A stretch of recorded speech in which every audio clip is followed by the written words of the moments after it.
ഇനി നോമ്പുമായി ബന്ധപ്പെട്ട സുന്നത്ത് നോമ്പുകളുണ്ട്. അതേ പ്രകാരം പല സുന്നത്ത് നോമ്പുകളുണ്ട്.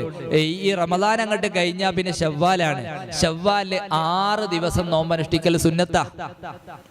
ശവ്വാലില് 6 ദിവസം നോമ്പനുഷ്ഠിക്കൽ സുന്നത്താണ്. ശവ്വാല് 2 മുതൽ 30 വരെ ഏത് ദിവസവും നോൽക്കാം, അങ്ങനെ 6 ദിവസം ഉണ്ടായാൽ മതി.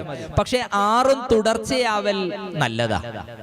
അത് തന്നെ പെരുന്നാൾ പിറ്റേന്ന് മുതൽ, പെരുന്നാളിന്റെ അന്ന് നോമ്പോൽക്കല് ഹറാമാണല്ലോ. ശവ്വാൽ 1, ശവ്വാൽ 2, 3, 4, 5, 6, 7 ഇങ്ങനെ 6 ദിവസം നോമ്പനുഷ്ഠിക്കുക. അപ്പൊ ശവ്വാലിൽ 6 ദിവസം നോമ്പനുഷ്ഠിക്കൽ സുന്നത്താണ്. 6 ദിവസവും തുടരെയാവല് സുന്നത്താണ്. അത് തന്നെ പെരുന്നാളിനോട് തുടർന്ന് വരലും പ്രത്യേകം ശ്രദ്ധിക്കേണ്ട കാര്യമാണ്. അപ്പൊ ശവ്വാലിൽ 6 ദിവസം നോമ്പനുഷ്ഠിക്കുക, അത് പെരുന്നാൾ പിറ്റേന്ന് ശവ്വാൽ 2, 3, 4, 5, 6, 7 എന്നിങ്ങനെ 6 ദിവസമാവുക. അത് പ്രത്യേകം ശ്രദ്ധിക്കേണ്ട കാര്യമാണ്. അതേ പ്രകാരം സുന്നത്തുള്ള മറ്റൊരു നോമ്പാണ് അറഫ ദിവസത്തെ നോമ്പ്. ദുൽഹിജ്ജ 9. ദുൽഹിജ്ജ 9 നോമ്പനുഷ്ഠിക്കൽ സുന്നത്താണ്. ദുൽഹിജ്ജ 1 മുതൽ 8 വരെ നോമ്പനുഷ്ഠിക്കലും സുന്നത്ത് തന്നെയാണ്.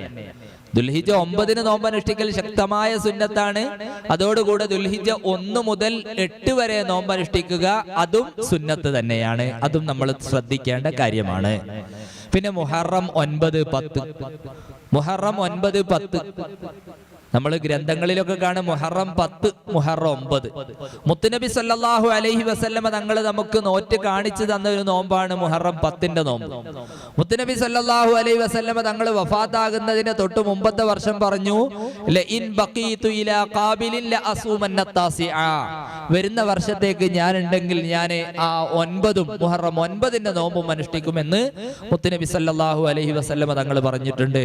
അതുകൊണ്ട് മുഹറം 9, 10 ആ ദിവസങ്ങളിൽ നോമ്പനുഷ്ഠിക്കൽ സുന്നത്താണ്. അതേ പ്രകാരം തന്നെ യൗമുൽ ഇസ്നൈൻ തിങ്കളാഴ്ച ദിവസം നോമ്പനുഷ്ഠിക്കൽ സുന്നത്താണ്. ഫീഹി വുലിത്തു, തിങ്കളാഴ്ചയാണ് എന്നെ പ്രസവിക്കപ്പെട്ടത് എന്ന് ആദരവായ റസൂലുള്ളാഹി സ്വല്ലല്ലാഹു അലൈഹി വസല്ലമ തങ്ങൾ നമ്മെ പഠിപ്പിക്കുന്നു. അപ്പൊ തിങ്കളാഴ്ച നോമ്പനുഷ്ഠിക്കണം, അതുപോലെ വ്യാഴാഴ്ച നോമ്പനുഷ്ഠിക്കുക, അതുപോലെ അയ്യാമുൽ ബീൽ. അയ്യാമുൽ ബീൽ എന്ന് പറഞ്ഞാൽ എല്ലാ അറബി മാസവും 13, 14, 15. അയ്യാമസൂദ് എല്ലാ അറബി മാസവും 28, 29, 30 ഈ ദിവസങ്ങളിലൊക്കെ നോമ്പനുഷ്ഠിക്കൽ സുന്നത്താണ്. എന്നാൽ നമ്മൾക്കൊരാൾക്ക് നോമ്പ് ഖളാ ഉണ്ട്. റമദാൻ മാസത്തെ നോമ്പ് ഒരാൾക്ക് ഖളാ ആയി. അദ്ദേഹം തിങ്കളാഴ്ച നോമ്പനുഷ്ഠിക്കുകയാണ്. റമദാൻ കഴിഞ്ഞ് ശവ്വാലുള്ള ഒരു തിങ്കളാഴ്ച നോമ്പനുഷ്ഠിക്കുകയാണെന്ന് സങ്കല്പിക്കുക. ആ സമയത്ത് അദ്ദേഹം തിങ്കളാഴ്ച നോമ്പും, ഇനി ശവ്വാൽ ആയതുകൊണ്ട് ശവ്വാൽ 6 നോമ്പ് നോറ്റിട്ടില്ലെങ്കിൽ അതും, ഈ ഫർളായ നോമ്പും ഒക്കെ കൂടി കരുതിയാൽ എല്ലാം ലഭിക്കും.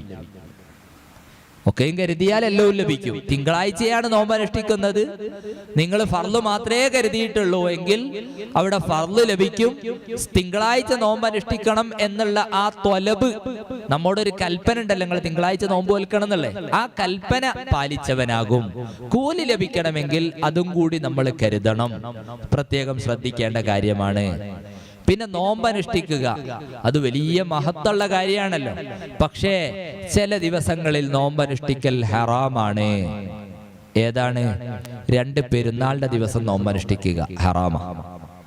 അയ്യാമത്തെ ശരീക്ക്, അയ്യാമത്തെ ശരീക്ക് എന്ന് പറഞ്ഞാൽ ബലിപെരുന്നാൾ കഴിഞ്ഞ് പിറ്റേന്ന് 11, ദുൽഹിജ്ജ 11, 12, 13 തീയതികളിൽ നോമ്പനുഷ്ഠിക്കൽ ഹറാമാണ്.